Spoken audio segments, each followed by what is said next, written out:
आइए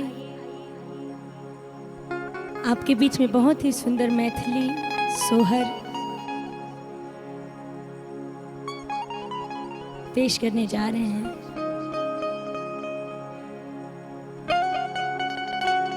कहना है क्या? चिर सन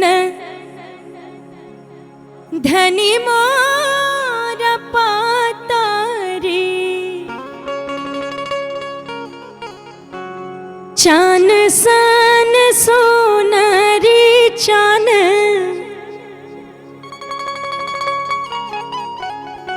सन सोनारी है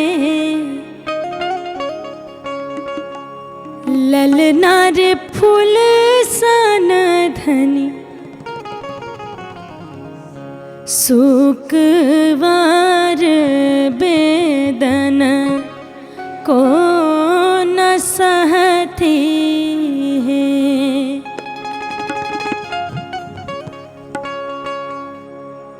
जिर सन धनी मोर पातारी, चान सन सोनारी चान सन सोनारी है ललनार फूल सन धनी, सुखवार बेदन को न सहती है।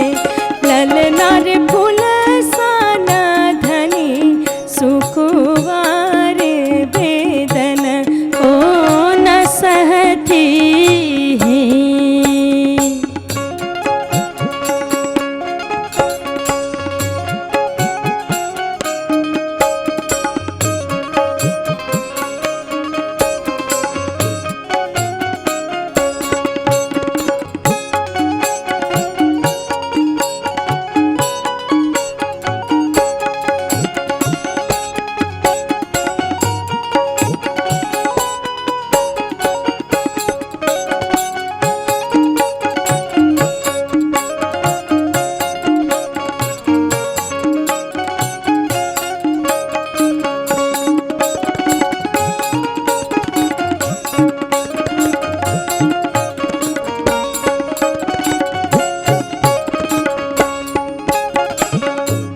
मानिए लो देवता पितर यार पूजी एलो गोहबर है।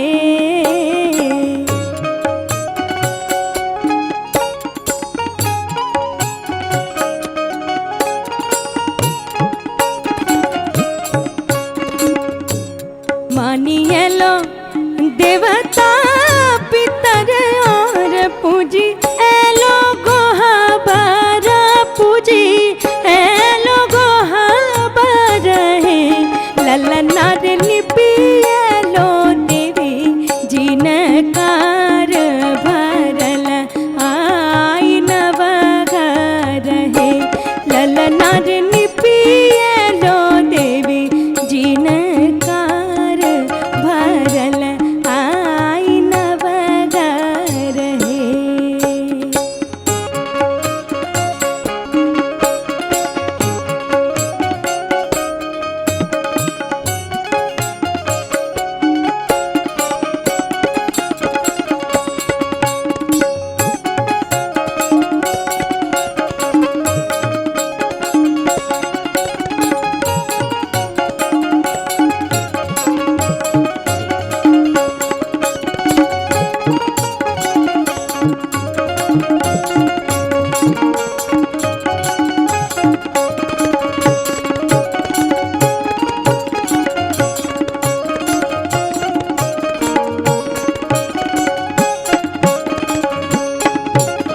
दशरथ लल सूत राम जनक, लल सिया धिया जनक, लल सिया धिया है।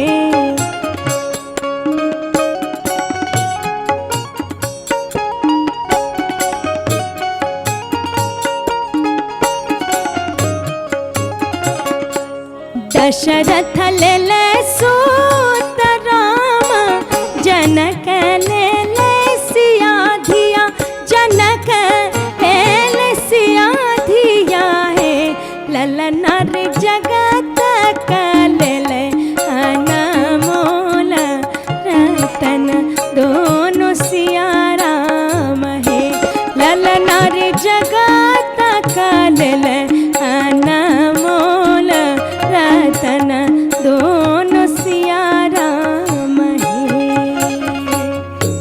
जिर सन धनी